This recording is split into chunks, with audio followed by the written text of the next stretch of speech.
The snowflakes fell like whispered secrets over Chicago, coating the empty streets in white as the clock on the wall of Rose's diner ticked toward 9:47 on Christmas Eve.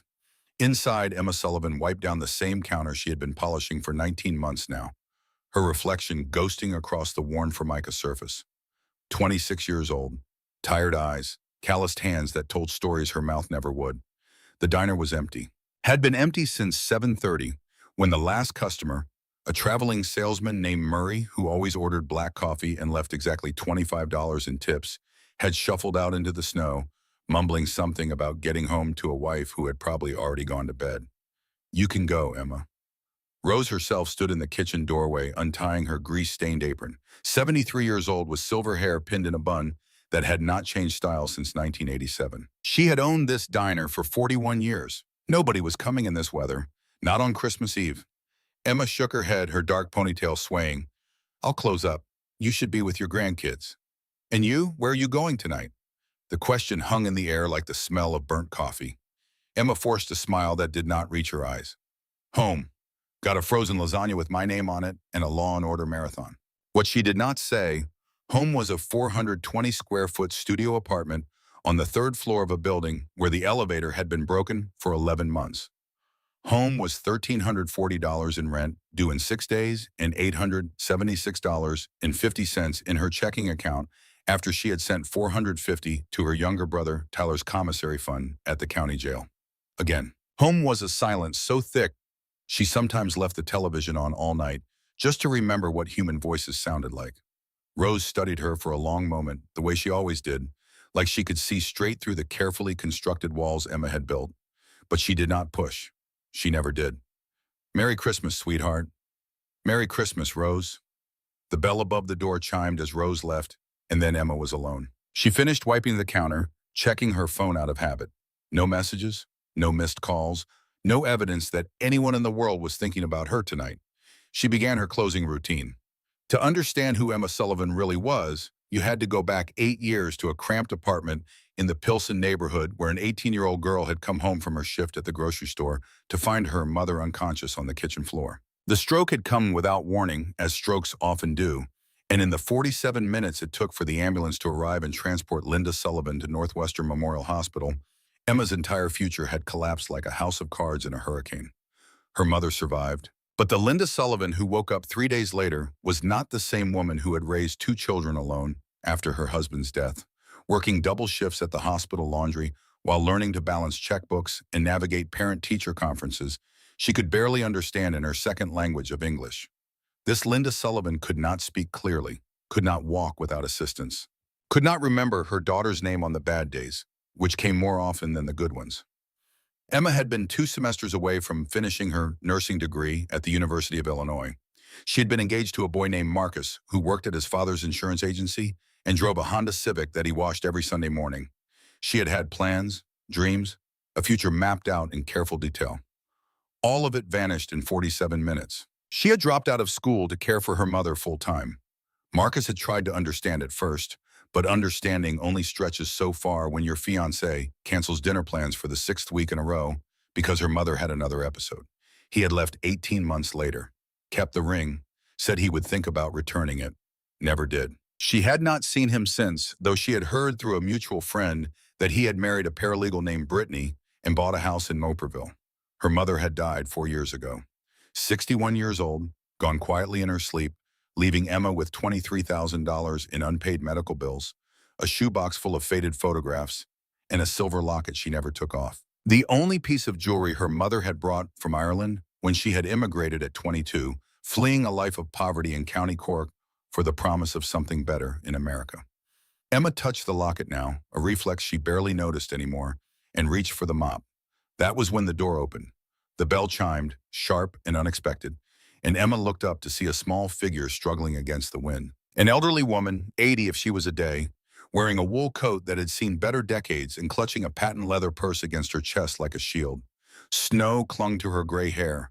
Her thin frame trembled from the cold as she finally managed to push the door shut behind her. "I'm sorry," Emma started. "We're actually closed." The woman did not respond, did not even look at her. She shuffled toward the nearest booth, her orthopedic shoes squeaking against the wet floor, and lowered herself onto the vinyl seat with visible effort. Her hands, spotted with age and trembling slightly, folded themselves on the table. Emma hesitated. The woman sat perfectly still, staring at a spot somewhere beyond the salt and pepper shakers, her expression unreadable. "Ma'am." Emma approached slowly. "Ma'am, are you all right?" Still no response. The woman's eyes, pale gray that might have been striking once, remained fixed on nothing. Emma knelt beside the booth, bringing herself to eye level. And that was when she noticed. The woman's gaze flicked to her lips, watching intently. "Can you hear me?" Emma asked, this time slower, more deliberate. The woman shook her head. Then, with hands that spoke more eloquently than any words could, she signed, "I'm deaf. I'm sorry to bother you. I just needed to rest." Emma felt something crack in her chest. She had learned basic sign language during her nursing courses, required for the degree she had never finished. And while she was rusty, some things you don't forget. She signed back clumsily. "You're not bothering anyone. Are you hungry?" The surprise on the woman's face was immediate and profound. Her pale eyes widened, then filled with something that looked terrifyingly like tears. In her world, Emma realized, how often did anyone actually try to communicate with her? How often did people see past the disability to the person underneath? "I have money," the woman signed, reaching for her purse. "I can pay." "Put that away." Emma straightened up and headed for the kitchen. "Coffee first, then we'll talk." She did not know why she did it. Rose would have understood. Rose always understood. But anyone else would have called her crazy. The diner was closed. She had a frozen lasagna waiting. The buses would stop running at 11, and she could not afford a cab. Not with rent due in 6 days. But something about this woman sitting alone in an empty diner on Christmas Eve, deaf and clearly lost, with no one in the world who seemed to be looking for her, felt too familiar. Too close to a mirror Emma did not want to look into. She made the coffee strong and fresh, the way her mother used to like it, and added a slice of apple pie that had been sitting in the case since that morning. She carried it all on a tray, set it down across from the woman, and slid into the opposite side of the booth. "I'm Emma," she signed. "What's your name?" The woman's hands moved gracefully, more practiced than Emma's halting attempts. Margaret Pierce." "Are you alone tonight, Margaret?" A pause. The woman's fingers trembled as she reached for her coffee cup, took a sip, set it down with precision. "I'm always alone," she signed finally, "but tonight it hurts more." Emma nodded slowly. Outside, the snow continued to fall, muffling the city in white silence. The clock showed 10:23. The last bus was in 37 minutes. She made a decision that would change everything. "Come home with me," she signed, the words feeling strange even as her hands formed them. "No one should be alone on Christmas." Margaret stared at her. In 53 years of deafness, Ozao, she had lost her hearing to a fever at 27, back when her son was just 4 years old and her husband was still alive. She had learned to read faces the way others read books. And this young woman's face, tired and careworn, but somehow still kind, told a story Margaret recognized. This was someone who knew loneliness, really knew it. Not the performative loneliness of people who complained about being single on social media while surrounded by friends and family, but the bone-deep ache of true isolation. "Why would you do that?" Margaret signed. "You don't know me." Emma thought about it, really thought about it for the first time since the words had left her hands. "Because 8 years ago, when my mother had a stroke, not a single person offered to help us. Not our neighbors, not our church, not even my own fiancé." She paused, her fingers moving slower now. "I know what it's like to be invisible. I know what it's like to need help and have everyone look away." She met Margaret's eyes. "I can't fix the world, but I can make sure you have somewhere warm to sleep tonight." The silence stretched between them, not awkward, but full, pregnant with something neither of them could name. Then Margaret reached across the table and took Emma's hand. Her grip was surprisingly strong, her skin paper thin but warm. "You remind me of someone," she signed with her free hand. "Someone I lost a long time ago." Emma did not ask who. Some questions are not meant to be answered in the first meeting. "Come on," she said aloud, then remembered to sign it. "Let me close up and we'll go." She helped Margaret into her coat, double-checking the buttons against the cold. She turned off the lights, locked the register with the code 5742, Rose's wedding anniversary, set the alarm, and led the old woman out into the snow. The bus came at 10:58, 2 minutes early for once in its life. They sat together in the back, Margaret's head gradually drooping against Emma's shoulder as the warmth of the heater worked its magic. By the time they reached Emma's stop on Halsted Avenue, the old woman was half asleep. The walk up 3 flights of stairs took 7 minutes. Margaret had to stop twice, clutching the railing and breathing hard, but she never complained, never asked to rest, just kept climbing, one step at a time, the way she had been doing her whole life. Emma's apartment was small and cold. The landlord was notorious for turning down the heat after 9 in the evening to save money. But she had blankets. She had a space heater she had bought at Goodwill for $15 that made worrying clicking sounds but actually worked. She had a couch that pulled out into a bed and clean sheets that smelled like the lavender detergent she splurged on because it was the same brand her mother used to buy.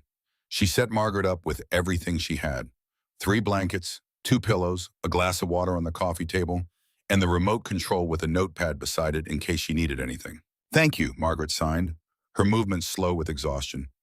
"I don't know why you're doing this, but thank you." "Merry Christmas," Emma signed back.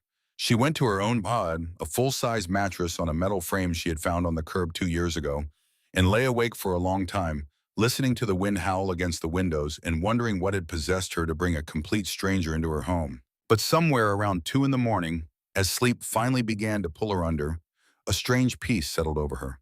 For the first time in 4 years, she was not spending Christmas alone. And maybe, just maybe, that was worth the risk. She woke at 6:47 to the smell of something burning. Emma shot out of bed, her heart hammering, already reaching for the fire extinguisher she kept under the sink. But when she burst into the kitchen, she found Margaret standing at the stove, looking sheepish and slightly singed, with a pan of what might have once been eggs smoking between them. "I wanted to make you breakfast," Margaret signed, her movements quick and apologetic. "But your stove is different." Emma laughed, actually laughed, a sound so foreign to her own ears that it startled her. She crossed to the stove, turned off the burner, and opened the window to let out the smoke. "How about I cook and you supervise?" she signed. Margaret's face softened into something like relief. "I'd like that." They worked together in the small kitchen, moving around each other with surprising ease. Emma made scrambled eggs properly this time, and toast, and Margaret set the table with the mismatched plates Emma had collected from various thrift stores over the years. They ate in companionable silence, the kind that does not need to be filled with words or signs. Afterward, over coffee that Emma had made strong because that seemed to be how Margaret liked it, the conversation shifted. "You live here alone?" Margaret signed. It was not a question. Emma nodded. "For 4 years now, since my mother died." "No husband? Boyfriend?" "No, there was someone once, but he—" She paused, searching for the right signs. "He couldn't handle my life, so he left." Margaret nodded slowly, understanding without judgment. "I was married for 34 years. My husband died when he was 62. Heart attack. Gone in the time it took me to call for help." Her hands moved steadily, practiced in telling this story. "That was 12 years ago. I'm sorry." "Don't be. He was a good man, gave me a good life." Her signs grew slower, heavier. "Gave me my son." Emma's hands paused over her coffee cup. "Your son? Where is he?" Margaret's expression changed. Something closed behind her eyes like curtains being drawn. "Nathan lives in the city, in a penthouse on Lakeshore Drive. He has everything: money, success, a company worth more than I can count." Her signs grew slower, heavier. "But he doesn't have peace, and I don't know how to give it to him anymore." "What happened to him?" Margaret was quiet for a long moment. Then she signed. "He lost his daughter 3 years ago. She was only 3 years old. Sophie." Her fingers lingered on the name, shaping it like something precious. "She was everything to him, and when she died—" She did not finish, did not need to. Emma understood loss, understood how it could hollow you out, leave you walking through life like a ghost in your own body. But losing a child, that was a different kind of grief, a grief that rewrote your DNA, that changed the fundamental nature of who you were. "The mother?" Emma signed hesitantly. "Victoria. She left Nathan 6 months after Sophie passed, said she couldn't look at him anymore without seeing their daughter's face." Margaret's jaw tightened. "I never liked that woman, but I never wished this on any of them." The morning light had shifted, casting long shadows across the kitchen floor. Somewhere outside, church bells began to ring. 10 o'clock on Christmas morning. "Your son doesn't know where you are, does he?" Emma signed. Margaret's silence was answer enough. "You need to call him or text him something. He must be worried." "Nathan doesn't worry about me. Nathan doesn't worry about anything except his work." Margaret made air quotes with aged fingers. He hired a caretaker, a woman who comes 3 times a week to check on me. She treats me like I'm furniture, like I'm already dead and just too stubborn to lie down. Emma's stomach tightened. She had seen that kind of care before. Clinical, detached, professional. The kind of care that kept bodies alive while letting souls wither. When was the last time you saw him? Your son? Margaret looked away. Her hand stayed still in her lap. Finally, she signed, 8 months. He called once, left a message with the caretaker, said he was busy, said he'd visit when he could. 8 months since this woman had seen her only child. 8 months of silence, of isolation, of being treated like an inconvenience by someone paid to pretend they cared. Something fierce and protective rose in Emma's chest. The same feeling she had had when nurses talked down to her mother, when doctors used medical jargon to make her feel stupid, when the insurance company denied coverage for the 3rd time and expected her to just accept it. That's not okay, she signed, her movements sharp with anger. That's not... She stopped, took a breath. It was not her place. This woman was not her mother. This was not her fight. But Margaret was watching her with those pale gray eyes. And for a moment, just a moment, Emma saw hope in them. You're the first person, Margaret signed slowly, to be angry on my behalf in a very long time. The words hit Emma somewhere deep. She reached across the table and took Margaret's hand again, the way she had the night before. Stay today, she signed. Tomorrow we'll figure out what to do. But today is Christmas, and no one should spend Christmas feeling invisible. Margaret's grip tightened on her fingers. Outside, the snow kept falling, blanketing the city in white, as 2 lonely women sat in a tiny kitchen and began to build something neither of them expected, something that felt dangerously like family. They spent Christmas Day doing nothing extraordinary and everything important. Emma found an old deck of cards in a drawer, and they played gin rummy for hours, Margaret keeping score on a napkin with a pen that kept running out of ink. They watched Home Alone with the subtitles on, Margaret's shoulders shaking with silent laughter at parts that Emma had seen so many times she had forgotten were funny. They ate the frozen lasagna that Emma had been saving for herself, and Margaret declared it the best meal she had had in months. At 4:47, Margaret's phone buzzed in her purse. She ignored it. At 5:23, it buzzed again, then again at 5:31 and 5:42 and 5:58. Someone's looking for you, Emma signed during a commercial break. Margaret's expression hardened. Someone's feeling guilty. There's a difference. It might be important. It's always important. The company's always important. The meetings, the deals, the numbers on spreadsheets, all important. Her hands moved sharply, cutting through the air. But sitting with his mother for an hour? That can wait. That can always wait. Emma did not push. She understood resentment, understood how it could calcify over years of small rejections into something hard and brittle. But she also understood something else, something Margaret might be too hurt to see.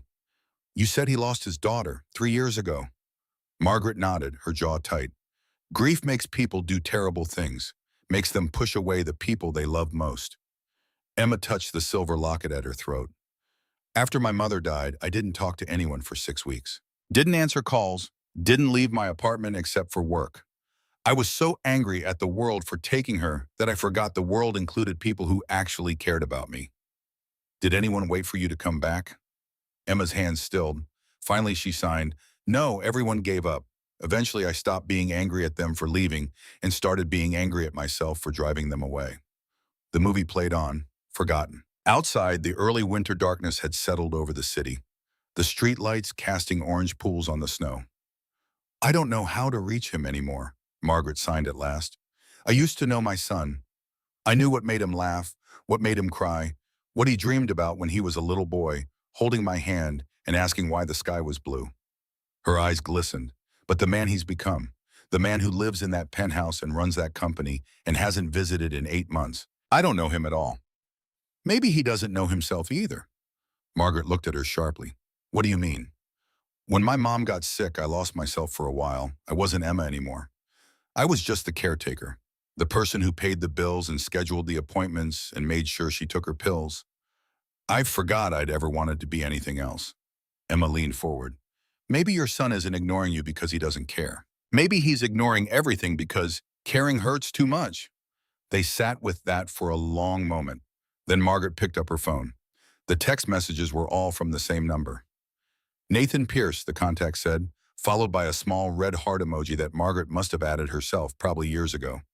Emma watched as the old woman scrolled through them, her expression unreadable. Margaret set the phone down and began to sign. He's been calling the caretaker. She told him I wasn't home when she came yesterday. He's been looking for me since this morning. A cold knot formed in Emma's stomach. You need to tell him you're safe. He'll send a car, have me picked up like a lost package and delivered back to my apartment. Then he'll go back to his meetings and his spreadsheets and his empty penthouse, and I'll go back to being furniture. Margaret, I know. The fight drained from the old woman's shoulders. I know I'm being childish. I know he worries in his own way, but sometimes... She stopped, her hands hovering in the air like birds that had forgotten how to land.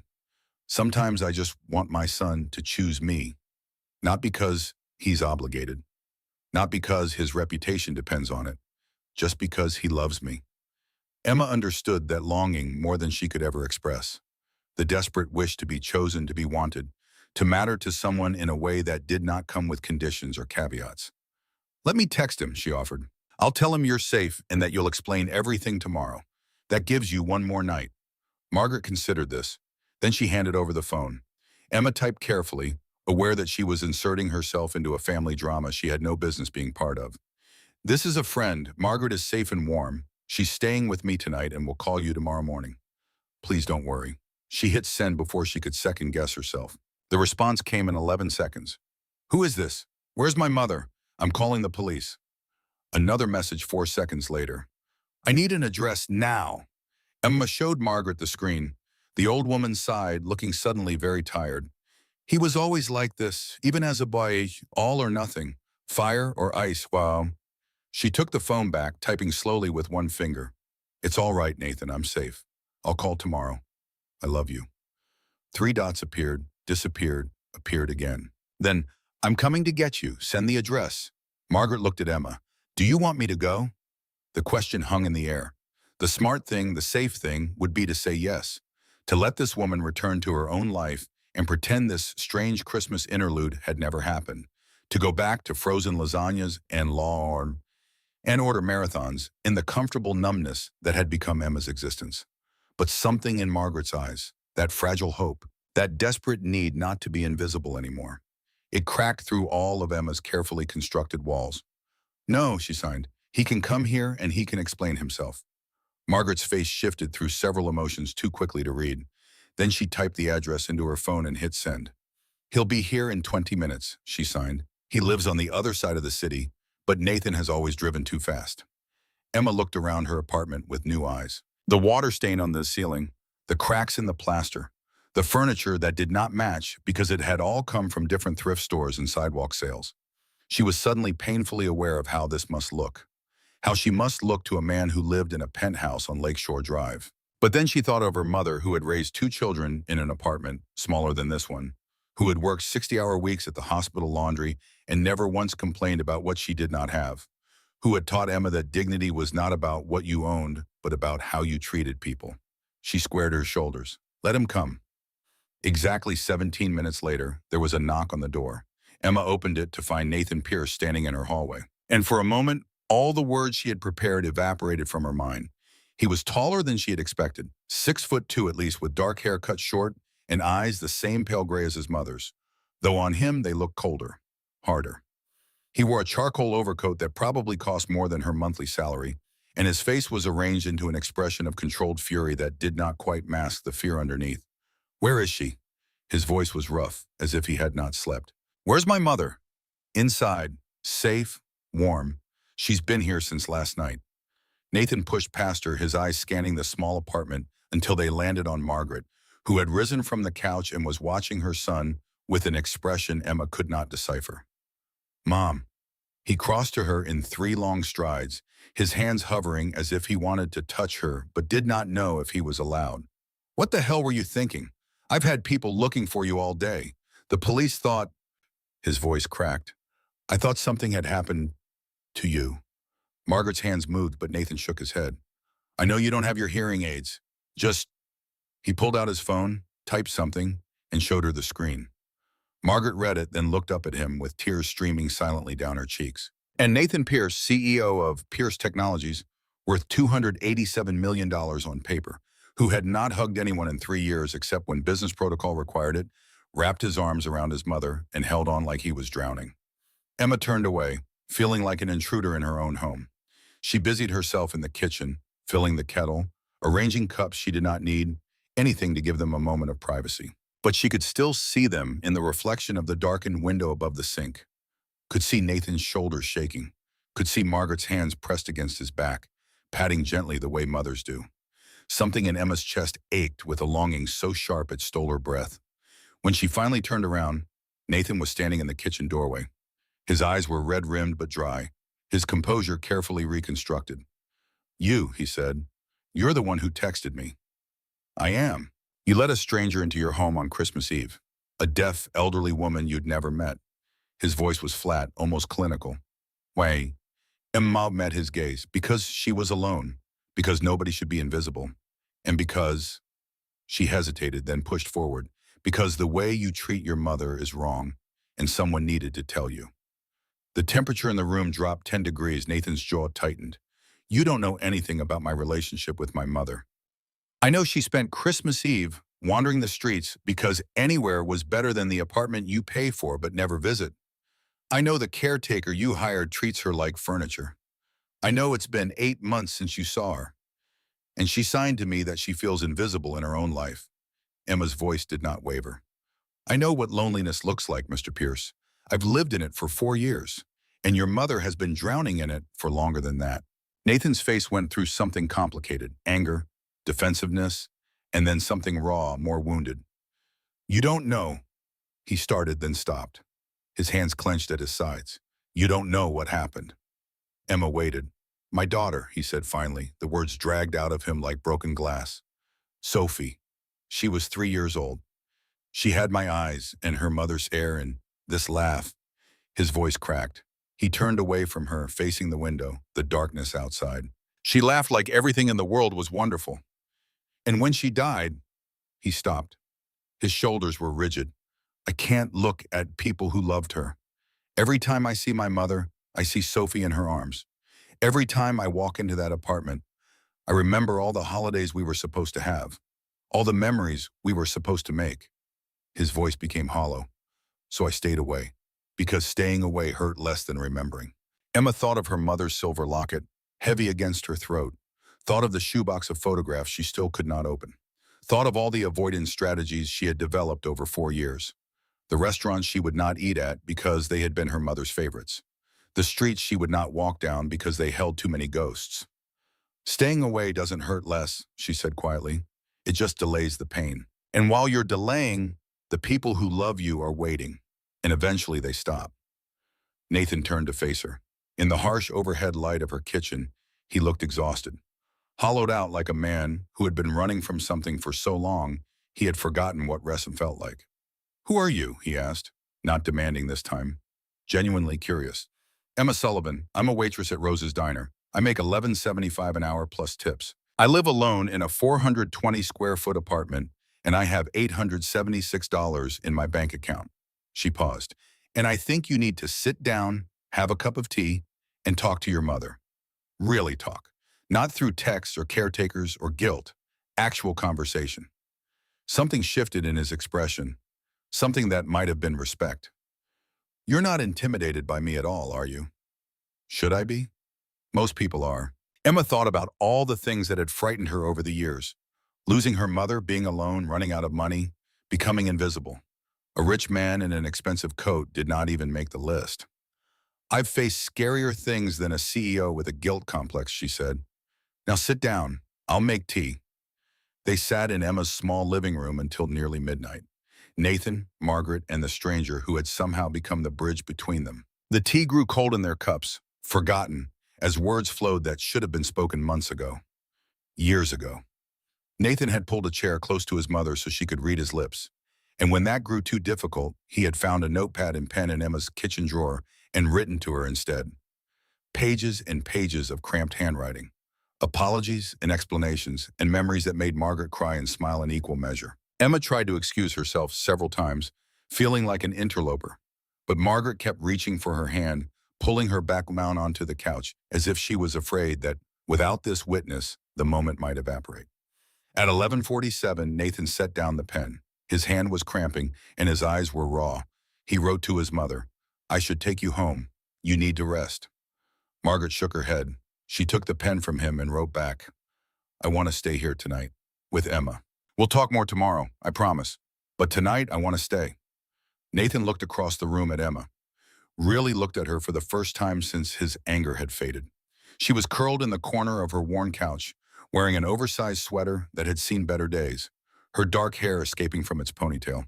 She was not beautiful in the polished, artificial way Victoria had been, but there was something about her face, an openness, a lack of pretense that made him feel unexpectedly exposed. "Is that all right with you?" he asked her directly. "Of course, she's welcome as long as she wants. I could get you a hotel, both of you, somewhere nicer." He realized too late how the words had sounded. "I meant," he ran a hand through his hair, a gesture that made him look younger somehow, less like a CEO and more like someone who had been awake for too many hours. "I didn't mean to imply—" "This place is fine," Emma said. "It's small, old, clearly not up to Lakeshore Drive standards. I know what my apartment is, Mr. Pierce. I've been living in it for 4 years. "Nathan," the word came out before he could stop it. "My name is Nathan, and I wasn't trying to offend you." "You didn't." She unfolded herself from the couch and began collecting the cold teacups. "I stopped being offended by rich people a long time ago. It takes too much energy, and I don't have any to spare." He watched her carry the cups to the kitchen, watched the careful economy of her movements. Everything about her was efficient, practical, stripped of excess. Nothing like the world he inhabited, where people accumulated things and status and connections as if they were oxygen. Margaret tugged on his sleeve. He looked down at what she had written. "She's the first person in 3 years who's talked to you like you're human instead of a bank account. Pay attention." Nathan felt his face heat. His mother had always been too perceptive for comfort. "I should go," he said, rising. "But I'll come back tomorrow, early, and we'll figure things out. The caretaker's situation. The apartment, all of it, I promise." Margaret reached up and took his face in her hands, something she had not done since he was a boy, and studied him with those pale eyes that saw too much. She signed slowly, deliberately. "Don't come for me. Come for you. Come because you want to heal. I'll be here when you're ready." Nathan's throat tightened. He kissed her forehead, a gesture he had almost forgotten how to make. "Tomorrow," he said. He found Emma in the kitchen, washing the cups with methodical precision. The overhead light caught the silver locket at her throat, and he found himself staring at it. "Family heirloom?" he asked. She touched it reflexively. "My mother's. Only thing I have left of her besides the medical debt and the memories." She opened the locket carefully, showed him the tiny photograph inside. A woman with Emma's smile holding a baby. This was taken in County Cork before she came to America. She was 22, looking for something better. "How long?" Nathan asked. 4 years, stroke, then complications. She lingered for a while, but Emma shrugged, a gesture that was meant to be casual but was not. "She's gone now. I'm still here. That's how it works." Nathan thought about the stuffed rabbit in his penthouse closet, Sophie's favorite, still wrapped in tissue paper because he could not bear to look at it, could not bear to throw it away. "Thank you," he said quietly, "for taking care of my mother, for seeing her. I know that sounds strange, but—" "It doesn't sound strange at all," Emma said, drying her hands on a dish towel, not looking at him. "Being seen is the most basic human need, and it's the one most people forget to give." Well, they stood in silence for a moment, the refrigerator humming between them. "I'm going to ask you something," Nathan said, "and I want you to be honest with me. I don't know how to be anything else. How bad is it? The caretaker, I mean. How bad is she treating my mother?" Emma considered the question. "She's not abusive if that's what you're asking. She's just empty. She does the minimum. Shows up, checks boxes, leaves. Your mother isn't a person to her. She's a task." Nathan's jaw tightened. "And the apartment? I haven't seen it. I mean, Margaret said she feels invisible there, like she's waiting to die out instead of living." Emma met his eyes. "She needs people, Nathan. Real connections. Not staff, not schedules. Someone who actually cares whether she's happy. Someone like you." "It's late," Emma said, turning away from him, ostensibly to put the dried cups back in the cabinet. Really, because she could not hold his gaze anymore. There was something too intense about him, too searching, like he was looking for something he did not know how to name. "You should go. I'll take care of Margaret. You can come back tomorrow." Nathan wanted to push further, but something in her voice told him not to. Tomorrow, he agreed, then hesitating at the kitchen doorway. Emma. She turned, eyebrows raised. My mother was right about you. You're different.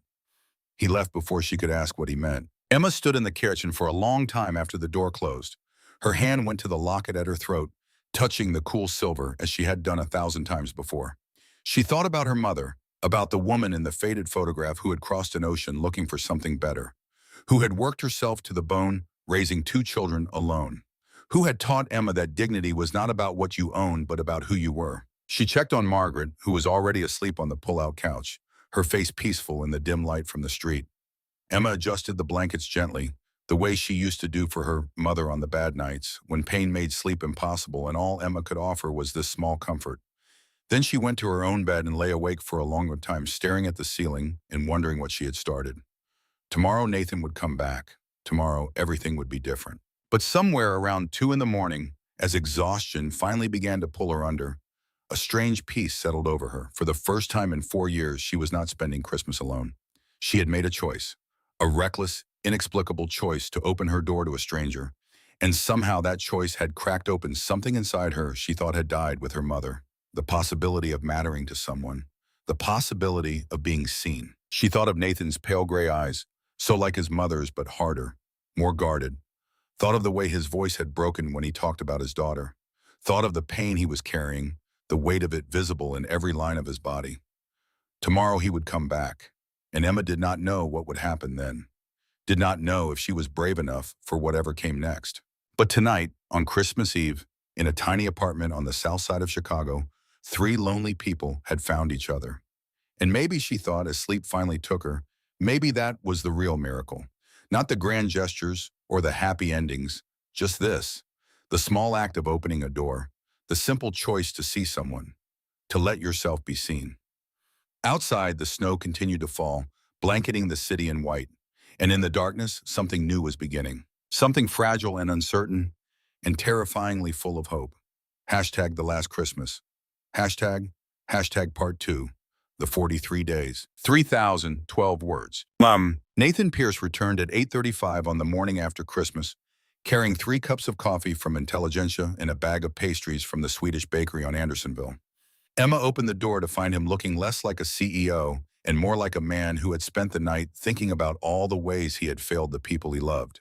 You didn't have to, she started. I know, but I wanted to. He handed her a cup, and when their fingers touched, something electric passed between them. The coffee was exactly how she took it, black with 1 sugar. She stared at the cup, then at him. Lucky guess, he said, but there was something in his pale gray eyes that suggested it was not luck at all. He had been paying attention to details she thought no one saw. Margaret woke and greeted her son with a hug that lasted longer than either of them expected. Then she signed to Emma, her hands moving with dry humor. He brought coffee. This is already better than the last 8 months. They sat together in Emma's small living room, eating pastries that cost more than Emma made in a shift, drinking coffee that tasted like someone actually cared about the beans. Nathan had brought his tablet, the one with the app that converted his typed words into large text for Margaret to read. It made conversation faster, more natural, and Emma watched the ease between mother and son begin to rebuild itself, one careful word at a time. I want to hire a new caretaker for you, Nathan typed, showing Margaret the screen. Someone who actually cares. Someone who will treat you like family instead of a job. Margaret read it, then looked at Emma with an expression that said everything. She typed back slowly, I don't want your money, I want your time. The words hung there in the silence. Nathan's jaw worked, and Emma saw something crack in his carefully constructed armor. You'll have both, he typed, I promise, starting today. But Margaret was not done. She typed again, and this time Emma could see her hands trembling slightly. I spent one night with this woman and felt more cared for than I have in 3 years. Not because she's paid to care, because she actually does. That's not something you can hire, Nathan. That's something you have to earn. Nathan looked at Emma then, really looked at her, and she felt her cheeks flush. She studied her coffee cup as if it held the secrets of the universe. Then let me earn it, Nathan said aloud, his voice rough.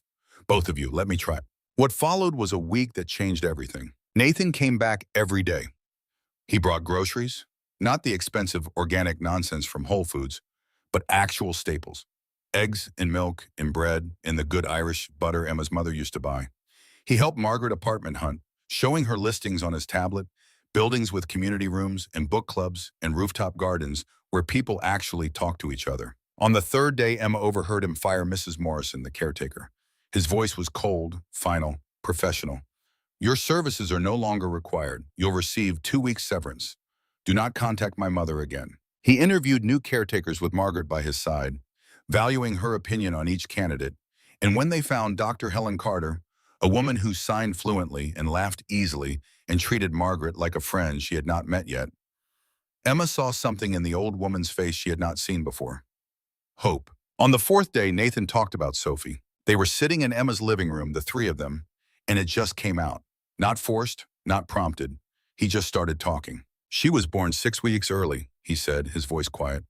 So tiny I was afraid to hold her at first. Thought I might break her. He looked at his hands as if seeing them for the first time. Her first word was Dada. I recorded it on my phone. Still have that recording. Haven't been able to listen to it in 3 years. Emma and Margaret sat very still, afraid that any movement might break the spell.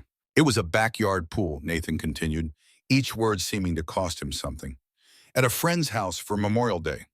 There was a gate that wasn't latched properly. Just 2 minutes. That's all it took. 2 minutes I was inside getting her a juice box. His voice became hollow. By the time we realized she was gone, he could not finish, did not need to.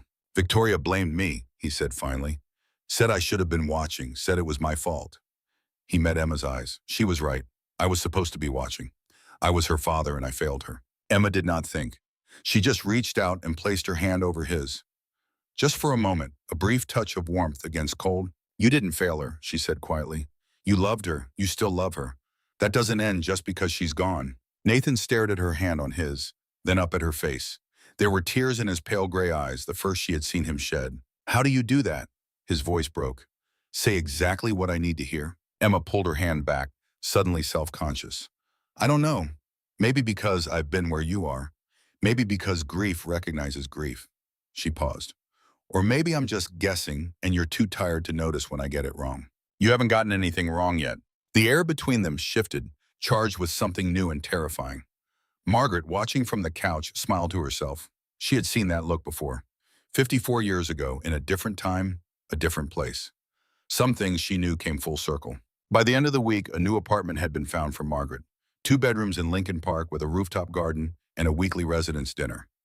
Dr. Helen was hired officially, though she felt less like a caretaker and more like the friend Margaret had been missing. On New Year's Eve, everything changed. Nathan arrived at Emma's apartment at 7, and she opened the door wearing a navy blue dress borrowed from a coworker.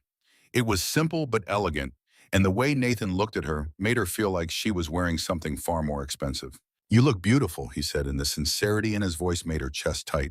They rode to the Pierce Technologies Gala in the back of a black town car, the city lights sliding past the windows like a river of gold. Nathan was different tonight, relaxed in a way she had not seen before, wearing a dark gray jacket instead of his usual armor of charcoal suits. I still don't understand why I'm invited, Emma said, fidgeting with the hem of the dress. It's a company party. You're invited because my mother refuses to go without you, Nathan said, and I refuse to go without my mother. So you're a hostage. Think of it as moral support. He paused, his voice dropping lower. Can I tell you something? She turned to face him. Of course. This is the first party I've attended since Sophie died. The first celebration of any kind. For 3 years, I've hidden in my penthouse on holidays. Let my assistant make excuses for me. He met her eyes. And I'm only going tonight because you'll be there. Something warm bloomed in Emma's chest. But before she could respond, the car pulled to a stop in front of a building that belonged in a different world. Glass and steel soaring toward the sky, a red carpet leading to doors that probably cost more than Emma made in a year. Nathan got out first and offered his hand. She took it, his fingers warm despite the cold, and stepped onto the carpet like a woman in a dream. Breathe, he murmured in her ear. I've got you. The party was exactly what Emma expected, and nothing like she imagined. Crystal chandeliers cast prisms of light across a ballroom filled with 300 people in designer clothes, talking about stock options and quarterly projections, and someone named Peterson, who had really stepped in it with that merger. But Nathan stayed by her side, his hand on the small of her back, warm and steady and grounding. Whenever she felt overwhelmed, which was often, he would lean in and whisper something that made her laugh, reminding her that these were just people, No better or worse than the customers she served coffee to every day. Margaret arrived at 8, resplendent in a silver gown, Dr. Helen at her side. She swept into the party like a queen returning to her court, and Emma watched as people who had ignored her for years suddenly remembered she existed. At 11:30, Emma found herself on the balcony, wrapped in a coat Nathan had borrowed from the coat room specifically for her. The city sprawled below, glittering with possibility, and music drifted from inside like a promise. Running away? Nathan's voice came from behind her. Just breathing? It's a lot in there. He joined her at the railing, close enough that she could feel the heat of him in the cold air. Too much? Emma considered. Different. At the diner, I'm part of the furniture. Customers look through me. Here people are looking at me, and I don't know what they see. Do you want to know what I see? She turned to face him, her heart beating faster than she wanted to admit. I see someone who took in a stranger on Christmas Eve because it was the right thing to do, Nathan said, his voice intense. Someone who looked at my mother, deaf and elderly and invisible, and saw a person worth knowing. Someone who looked at me, broken and bitter and drowning in grief, and saw someone worth saving. He stepped closer. I see someone extraordinary, Emma, and I hate that you don't see it yourself. Emma did not know what to say. No one had ever called her extraordinary. No one had ever looked at her the way Nathan was looking at her now, like she was something rare and precious, like she mattered. You don't know me, she managed. Not really, we've only known each other a week. I've learned more about you in a week than I learned about Victoria in 7 years. He was close enough now that she could smell his cologne, cedar, and bergamot, expensive and subtle. I know you put $15 from every shift in a jar under your bed, saving for a future you're not sure you'll reach. I know you still have your mother's recipe book, but you can't cook from it because it hurts too much. I know you send money to Tyler every month even though he's in jail, because family doesn't stop being family when it's inconvenient. Emma's breath caught. How do you know about Tyler? My mother told me. She said you mentioned him once in passing. She thought it was important. Nathan reached out, brushed a strand of hair from her face. I know you, Emma. I've been paying attention. Inside, someone called for quiet. The countdown was starting. 10 seconds until midnight. 9, 8, Emma whispered. Nathan. 7, 6, 5. I can't be just a charity case to you. Can't be someone you saved because it made you feel better about losing Sophie. 4, 3, 2. You're not a charity case. You're not a project. His voice was fierce. You're everything. 1. The crowd erupted. Fireworks exploded over the lake, painting the sky in bursts of gold and silver. And Nathan Pierce leaned down and kissed a waitress from Rose's diner like she was the only person in the world. It was not a tentative kiss, not careful or polite or appropriate for the setting. It was the kind of kiss that rewrote histories, that burned bridges to the past and built new ones toward a future neither of them could see. Emma's hands found his lapels, his arms wrapped around her waist, pulling her closer. For one perfect moment, everything else fell away. 3 years of grief and 4 years of loneliness, evaporating in the heat between them. When they finally broke apart, both breathing hard, Nathan rested his forehead against hers. I've wanted to do that since Christmas night, he admitted, when you stood in your kitchen and told me I had a guilt complex. Emma laughed breathlessly. Most women wouldn't find that romantic. Most women don't tell billionaires the truth to their faces. He smiled and it transformed him. You're not like most women. I'm a 26-year-old waitress with $876 in my bank account and a broken elevator in my building. Nathan cupped her face in his hands. And I'm a 32-year-old CEO who hasn't felt anything real in 3 years. The numbers don't matter, Emma. You matter. She wanted to believe him. God, she wanted to believe him so badly it hurt. But a small voice whispered warnings she could not ignore. He was grieving. She was lonely. This felt too good, too fast, too much like a fairy tale that could not possibly last. Nathan, she started, but he stopped her with another kiss. This one softer, sweeter, full of promise. Don't, he murmured against her lips. Don't talk yourself out of this. Not tonight. So she did not. They stayed on the balcony until the fireworks ended, wrapped in borrowed coats and each other, watching the new year dawn over a city that suddenly seemed full of possibilities. What followed were 43 days that Emma would remember for the rest of her life. Nathan spent more time away from the office. He showed up at Rose's diner and sat in the corner booth, watching Emma work with an expression that made Rose shake her head and mutter about lovesick fools. He's got it bad, Rose told Emma one afternoon while Nathan was in the bathroom. Haven't seen that look since my late husband proposed back in '79. Emma blushed. We're just figuring things out. Honey, that man isn't figuring anything out. He already figured it out. He's just waiting for you to catch up. Emma learned things about Nathan she had not expected. That he hated cilantro but would eat it if it came on her plate because he could not stand to waste food. That he kept Sophie's picture in his wallet and sometimes would just pull it out and look at it, not crying, just remembering. That late at night when he could not sleep, he wore the plastic bracelet Sophie had made him at Build-A-Bear, the one that said Daddy in pink and purple beads. Nathan learned things about Emma too. That she could recite Rose's entire menu from memory, all 23 specials that rotated through the year. That she still dreamed of being a nurse, even though that future felt impossibly far away. That she talked to her mother sometimes, out loud when she was alone in her apartment, because it was the only way to keep her close. They were broken in complementary ways, and somehow that made them fit. Emma started staying at the penthouse sometimes, just a few nights a week at first, then more. She still kept her apartment, could not afford to break the lease, but increasingly it felt like a place she visited rather than a place she lived. Margaret moved to her new apartment in mid-January, and Sunday brunch became a tradition. Nathan, Emma, Margaret, Dr. Helen, and sometimes Rose all gathered around a table that felt less like an obligation and more like family. By the 6th week, the society pages had picked up the story. Pierce Technologies CEO spotted with mystery woman. Within 24 hours, Emma's face was everywhere. Within 48, they knew she was a waitress. The internet detectives worked fast, finding her mother's death, Tyler's arrest, the $23,000 in student loan debt she had accumulated before dropping out. The comments were vicious. Gold digger. Opportunist. She saw a vulnerable billionaire and went for it. Classic Cinderella con.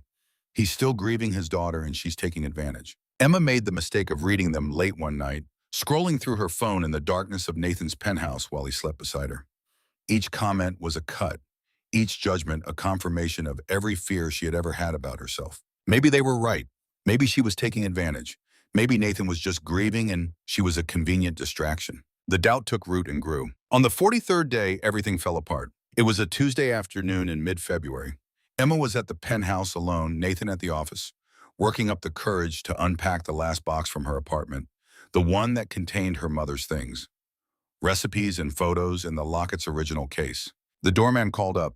"Mr. Pierce, there's a Victoria Ashford here to see you." Emma's blood ran cold. "He's not here right now." "She says it's important. Should I send her up?" Emma should have said no. Should have told the doorman that Nathan would call her back. But curiosity won. "Yes, send her up." Victoria Ashford was everything Emma was not. Tall, blonde, willowy, wearing a cream Chanel suit that probably cost Emma's annual salary. She moved with the confidence of someone who had once owned this space. And when she looked at Emma, it was with a single dismissive glance that took in everything and found it wanting. "Oh," Victoria said. "I thought Nathan would be here." "He's at the office. I can tell him you came by." "Actually, I came to talk to you." Victoria sat on the couch uninvited, crossing her legs with practiced elegance. "We should talk, woman to woman." Emma's instincts screamed at her to ask Victoria to leave, but something kept her rooted to the spot. Some terrible need to hear what this woman had to say. "I know Nathan told you about Sophie," Victoria began. Emma nodded. "Did he tell you about the year after? What he was like?" "Some of it. Let me fill in the gaps." Victoria's voice was flat, clinical, like she was reciting a medical report. After Sophie died, Nathan became a ghost. He would sit in her room for hours. Wouldn't eat, wouldn't sleep. When he did sleep, he had nightmares. Every night, screaming her name. Emma listened, something cold spreading through her chest. "I tried to help," Victoria continued. "Tried to get him into therapy. He refused, said he didn't deserve to feel better. Then after 6 months, he snapped out of it. Or seemed to, threw himself into work. 18-hour days, anything to avoid being home, avoid being still, avoid feeling." She leaned forward. "I know you think you're helping him. I know you think you're special. But here's the truth, Emma. Nathan doesn't grieve. He distracts. First it was work. Now it's you. You're not his girlfriend. You're his coping mechanism.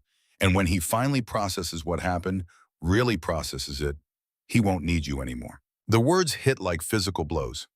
Every doubt Emma had ever had, every fear that whispered in the dark, all confirmed by the woman who had known Nathan longest. "That's not what this is," Emma said, but her voice lacked conviction. "Isn't it?" Victoria stood, gathering her purse. "I lived with him for 7 years, was married to him for 5. I know how he operates. When this falls apart, and it will fall apart, don't say I didn't warn you." She left, and Emma sat alone in the penthouse, Victoria's poison spreading through her veins like ice. When Nathan came home an hour later, he found Emma sitting on the couch, staring at nothing. Hey, you okay? Victoria was here? His whole body tensed. What? She came to talk to me, to warn me. Emma told him everything. Every word Victoria had planted. Every doubt now growing like weeds in her mind. Nathan's response was immediate. She's wrong about all of it. Is she? Emma stood, pacing. Maybe I am just a distraction. Maybe you're using me to avoid dealing with Sophie's death. That's not fair, isn't it? When was the last time you went to therapy, Nathan? When was the last time you talked about Sophie without me prompting you?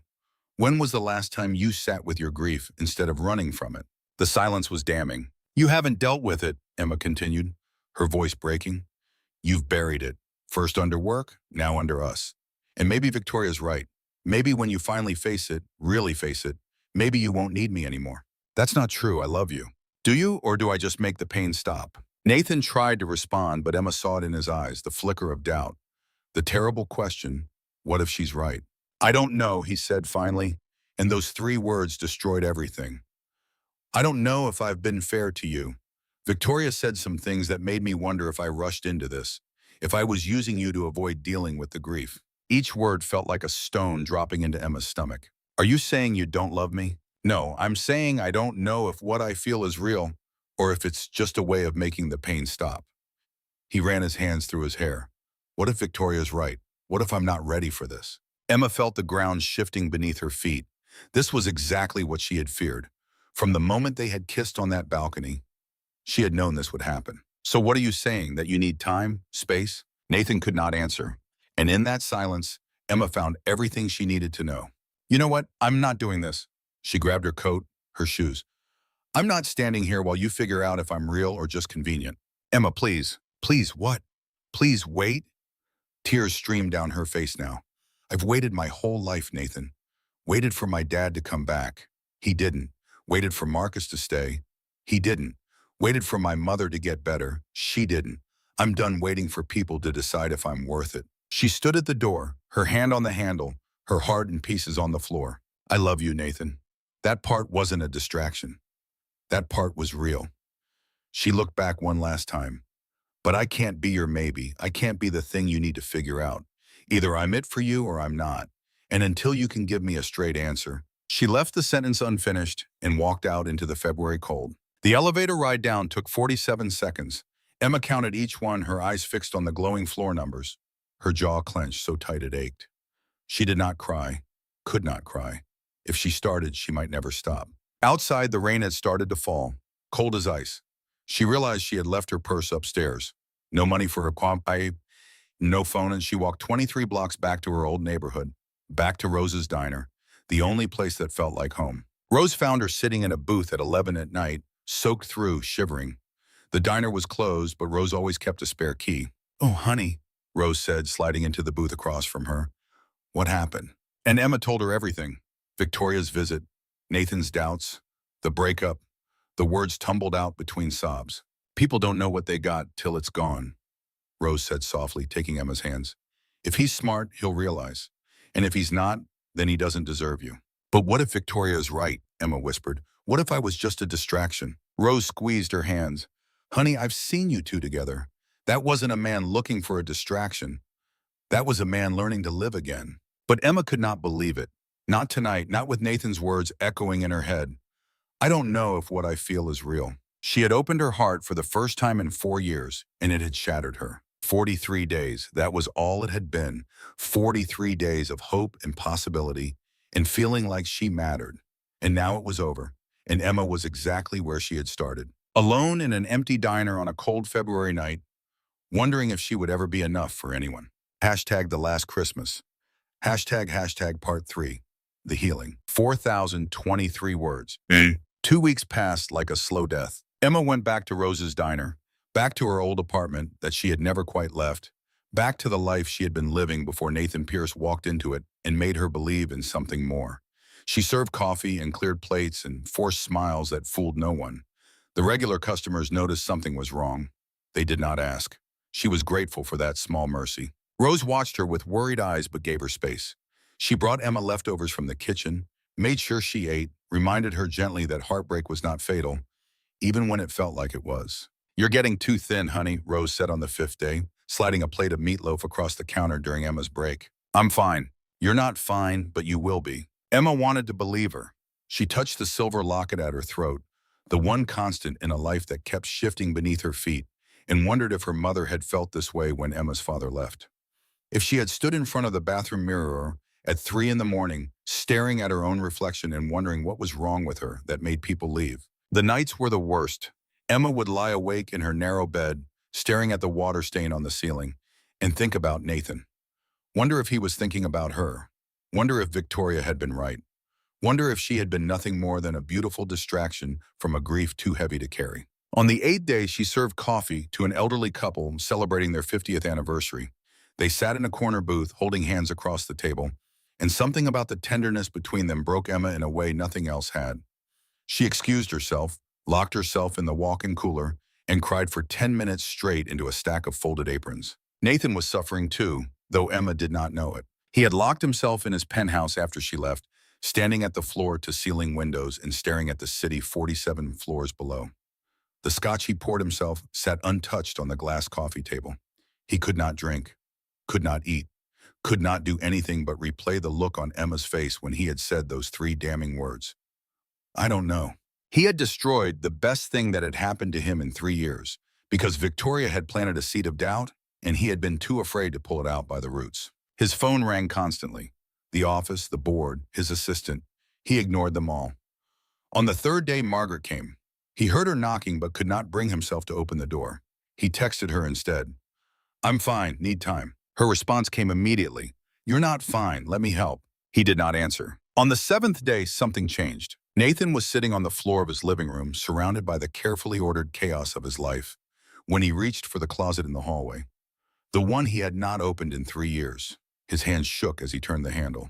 Inside, wrapped in tissue paper that had yellowed with time, was Sophie's stuffed rabbit. The one she had called Mr. Floppy.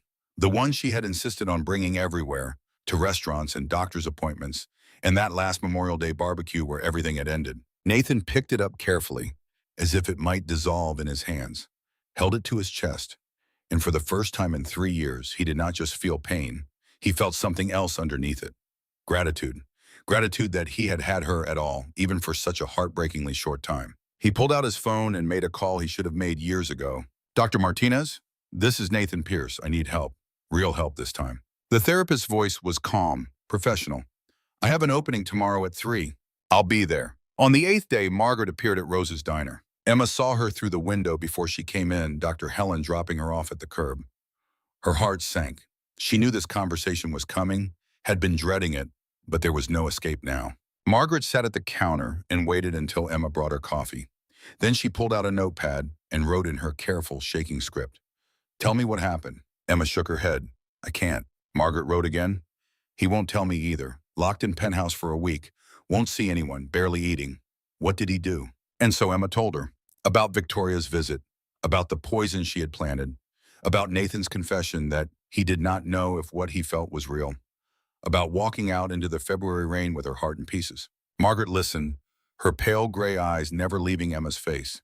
When Emma finished, the old woman was quiet for a long moment. Then she wrote, her handwriting growing firmer, angrier. Victoria always knew exactly which buttons to push.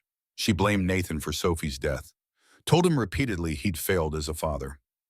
Even though the accident wasn't his fault, Emma felt something cold settle in her stomach.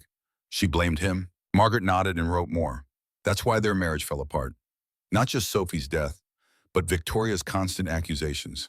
If you'd been watching, if you'd checked the gate, if you loved her more, she destroyed him.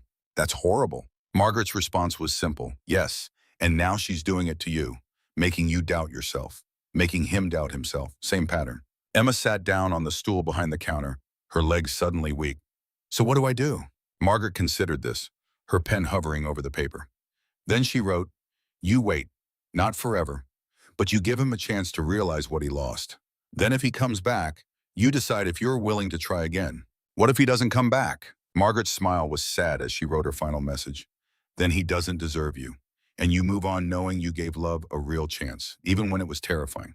That's not failure, Emma. That's courage. She stood, gathered her coat, and wrote one last line before leaving. For what it's worth, I was hoping you'd be my daughter-in-law someday. I still am. Then she was gone, leaving Emma alone with her thoughts and a counter that needed wiping and a decision she was not ready to make. Nathan kept going to therapy. Every day for 2 weeks, he sat in Dr. Sarah Martinez's office and did the work he should have done 3 years ago.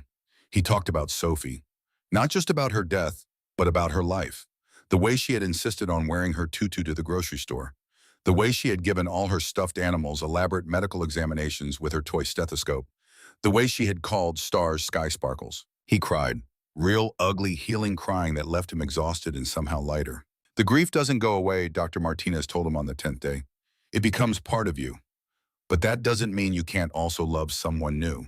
Those things aren't mutually exclusive. Victoria said I was using Emma as a distraction. Were you? Nathan thought about it, really thought about it. No, Emma made me want to face things. She made me want to be better. To actually deal with the grief instead of just surviving it. That's the opposite of a distraction. On the 14th day, Nathan did something he had not been able to do since the week after Sophie died. He opened her bedroom door. Everything was exactly as it had been. The unmade toddler bed with its pink unicorn sheets. The toys scattered across the floor. The rainbow she had been drawing on her easel, forever unfinished. He sat on the floor and let himself remember. Not just the day she died, but all the days before. The good days, the ordinary days, the days when she had been alive and laughing and teaching him what it meant to love someone more than yourself. I'm sorry, baby girl, he said to the empty room. I'm sorry I've been hiding from you. But I think I'm ready now. Ready to remember you without drowning. He did not pack everything away. That felt wrong, like erasing her. But he did create a memory box. Her favorite book, the rainbow drawing, the plastic bracelet she had made him that said Daddy in pink and purple beads, the stuffed rabbit. He kept her photo on his nightstand, would always keep it there. But the room began to transform from a shrine into something gentler. A memorial, a place to remember instead of a place to hide from remembering. On the morning of March 3rd, exactly 2 weeks after Emma had walked out of his life, Nathan made a decision. He showed up at Rose's diner at 9:47 at night, the exact time he had first knocked on the door on Christmas Eve. The rain was falling in cold sheets, and he stood outside without an umbrella, without a coat, just standing there in his suit, getting soaked, waiting for Emma to notice him. She was wiping down the counter, going through her closing routine, when she looked up and saw him through the glass. Her heart stopped. Her hands went still. For a moment, she could not breathe. Then she walked to the door and opened it. What are you doing here? He was drenched. Water ran down his face, plastered his hair to his forehead. He looked like he had not slept in days, but there was something different about his eyes, something clearer. I'm not here to ask for anything, what he said, his voice rough from the cold. Not here to make promises or grand gestures. I'm just here to tell you something, and then I'll go. Emma stepped aside, let him in. He dripped on her freshly mopped floor, but she did not care. She was too busy searching his face, trying to understand what had changed. 3 years ago, I lost my daughter, Nathan began, the words coming slowly, carefully, like he had rehearsed them 100 times. And I convinced myself that I would never survive it, that the grief would swallow me whole and I'd just stop existing. But I didn't die. I kept going. I built walls, threw myself into work, pushed everyone away, including my own mother, and I called it surviving. He stepped closer. But it wasn't surviving. It was hiding. It was choosing to live half a life because a full life hurt too much. And then you came along, you with your stubborn kindness and your refusal to give up on people who've given up on themselves. You looked at me and saw someone who needed saving. And instead of running from that, you ran toward it. Emma's eyes burned, but she refused to blink. When Victoria showed up, she said the thing I'd been afraid of all along, that you were just a distraction, that I was using you to avoid my grief. And I let that fear in. I let it grow, and I lost you because of it. His voice broke. Emma, let me finish. I started therapy, real therapy, every day for 2 weeks. I went through Sophie's room, her clothes, her toys, her drawings. I cried for 3 hours. 3 hours of sobbing like a child because I'd never let myself feel it before. He pulled something from his pocket, the plastic bracelet, pink and purple beads spelling Daddy. This was Sophie's. She made it for me on Father's Day. I haven't been able to look at it in 3 years, but I'm wearing it now. He held up his wrist, and Emma saw it there, next to his expensive watch, absurd and precious. Because I'm ready to remember her without drowning. Ready to honor her by living. Really living. Emma stared at the bracelet, at this man standing in front of her, dripping wet and raw, and offering her the most vulnerable parts of himself. I'm not asking you to take me back, Nathan said. I know I hurt you, broke my promise, but I needed you to know that what we had was real, is real, and that I'm sorry, not with words, with actions. I've been going to therapy twice a week. I visit my mother every other day. I donated $500,000 to a children's charity in Sophie's name.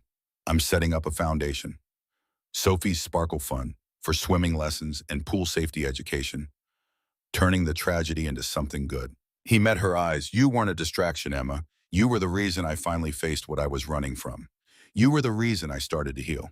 The diner was silent except for the rain on the windows and the hum of the refrigerator case.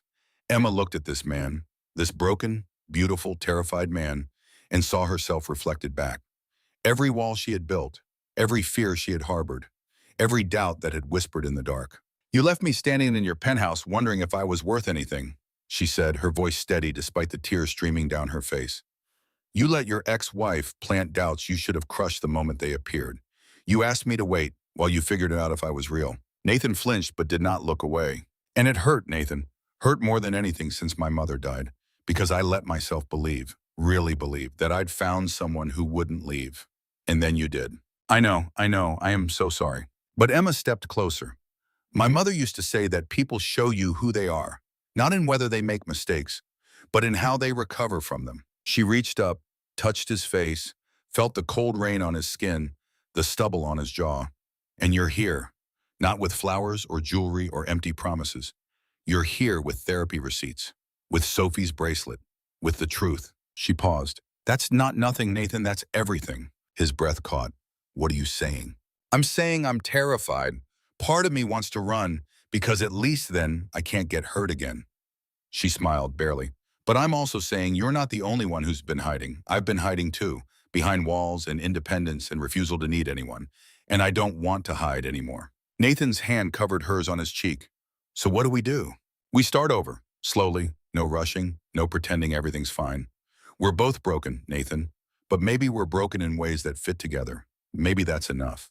And if it isn't, then at least we'll know we tried, that we gave this a real chance. She met his eyes. Can you do that? Be patient while I learn to trust you again? I can do anything if it means I get to be with you. He kissed her forehead first, then her cheeks, then the corner of her mouth. When he finally kissed her lips, it tasted like rain and tears and second chances. I love you, he whispered against her mouth. Not as a distraction, not as a way to forget. Just you, all of you. I love you too, she whispered back.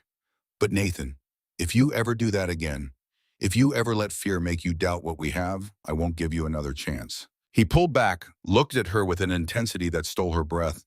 I won't. I swear on Sophie's memory, I won't. Emma believed him, and this time she did not feel foolish for believing. 4 months passed. They took it slow this time, rebuilding trust brick by careful brick. Nathan continued therapy twice a week. Emma joined him sometimes for couples counseling, learning how to communicate without fear, how to ask for what she needed, how to believe she was worthy of being loved. In March, Emma moved back into the penthouse, but she kept her own space. The guest room became hers, a place to retreat when she needed time alone. Nathan understood. He gave her that space without question, without resentment, learning that love was not about possession, but about partnership. Sunday brunches continued with Margaret, Dr. Helen, Rose, and sometimes Tyler, who had been released early for good behavior. Nathan offered him a job at Pierce Technologies, entry-level work in the mailroom. Everyone deserves a second chance, he said, and Emma loved him more for it. In April, they visited Sophie's grave together for the first time. Emma brought wildflowers because Margaret had told her they were Sophie's favorite. Nathan told his daughter about Emma, while Emma stood quietly beside him, one hand on his shoulder. I think you'd like her, baby girl, he said to the small headstone. She's stubborn and kind. Like your Nana. She makes me want to be better. Emma was surprised to find she was not jealous of a ghost. Instead, she felt honored to be trusted with this sacred space, this tender part of Nathan's heart. In May, Nathan took Emma to Ireland. They visited County Cork, found the village where her mother had been born, met distant relatives who still remembered the Sullivans. They stood in front of an old stone cottage, and Emma cried, feeling connected to her mother in a way she had not since the funeral. She would have loved you, Emma said that night, lying in Nathan's arms in a bed and breakfast that smelled like peat smoke and rain. My mother, she would have loved you. And do I? Nathan asked softly. See you? Really see you? Emma thought about the past 4 months. the slow rebuilding, the difficult conversations about grief and fear and loss, the small moments that had become the foundation of something real. Burned toast and midnight coffee and lazy Sunday mornings. Yes, she said, you do. In June, on a rainy Sunday morning in Nathan's penthouse, everything came together. Emma woke to the smell of coffee and the sound of Nathan humming in the kitchen. She lay in bed for a moment, watching the rain streak down the windows, thinking about how different her life was from a year ago. How different she was. She found Nathan at the window, wearing the plastic bracelet next to his watch, looking out at the city with an expression of peace she had never seen on his face before. What are you thinking about? She asked, sliding her arms around his waist from behind. Everything. How different everything is now. Good different or bad different? Good. Definitely good. He turned in her arms, kissed the top of her head. You know what today is? Emma thought. Sunday? 6 months since I almost lost you. 6 months since I finally woke up. He took her hand, led her to his study. On the desk was a small wooden box. I want to show you something. Inside were blueprints, photographs, architectural sketches. What is this? Sophie's Sparkle Fund Community Center. We're breaking ground next month. He showed her the plans. A swimming pool with state-of-the-art safety features. Classrooms for lessons. A memorial wall with Sophie's photo. Turning the tragedy into something good. Emma's tears came fast. Nathan, this is beautiful. There's something else. He pointed to the cornerstone design. Engraved words she could barely read through her tears. In memory of Sophie Pierce. In honor of Emma Sullivan. Both taught me how to live. Emma could not speak. She just wrapped her arms around him and held on, understanding what this meant. That she was not replacing Sophie. That there was room in Nathan's heart for both of them. That love was not a limited resource, but something that grew when you had the courage to open yourself to it. Nathan pulled back, and there was something in his eyes that made Emma's heart race. Emma Sullivan, he said, and then he was on one knee in his study, rain falling outside, coffee cooling on the counter. I know we're taking it slow. I know we're being careful, but I also know I want to spend the rest of my life with you. He pulled out a ring, simple, elegant, a single diamond that caught the gray morning light. Not because you're a distraction, not because I'm running from grief, but because you're home, Emma. You're my home. Will you marry me? Not today, not tomorrow. Whenever you're ready, I can wait. I'll wait as long as it takes. Emma did not even hesitate. Yes, yes, yes, yes. He slid the ring on her finger, and it fit perfectly, like they had been broken in ways that made them whole together. 6 months later, on Christmas Eve, Emma stood in Rose's diner at 9:47 in the evening, but this time she was not alone. Nathan sat in the corner booth, watching her finish her last shift. Tomorrow they would be married in a small ceremony at the courthouse. Just Margaret, Dr. Helen, Rose, and Tyler. Simple and perfect. The ring on her finger caught the light as she wiped down the counter one last time. She touched the silver locket at her throat, her mother's face in the photo inside, and next to it now, a tiny picture of Nathan and Sophie, past and present together. Margaret and Dr. Helen arrived right on schedule, bringing the cold air and snow in with them, laughing about something that had happened at the book club. They slid into the booth with Nathan, and Rose brought coffee for everyone on the house. Merry Christmas, you guys, Rose said, setting down the pot. And Emma? Yeah, I'm proud of you for letting yourself be loved. Emma looked at the 3 people in the booth. Her family. Not the one she had been born into, but the one she had chosen. The one that had chosen her back. After they finished their coffee, they walked out into the snow. Nathan pulled Emma close, and she looked up at the sky. Sky sparkles, she said softly, using Sophie's word for stars. Nathan's breath caught. She would have loved you, Sophie. I know she would have. I hope so. They stood there on the street where 1 year ago Emma had been alone, invisible, lost. And now she was found, seen, loved. Some stories begin with once upon a time. This one began with a waitress, a deaf elderly woman, in a snowy Christmas Eve. It began with a choice to open a door, to let a stranger in, to risk being seen. It began with Emma Sullivan learning that she was enough, that she had always been enough, and that sometimes the people who save you are the ones you save first. The snow fell like whispered secrets over Chicago, coating the empty streets in white. And in the darkness, 2 people who had given up on love held each other close and watched the sky sparkle with infinite possibility. The real ending was still being written, and that was exactly how they wanted it.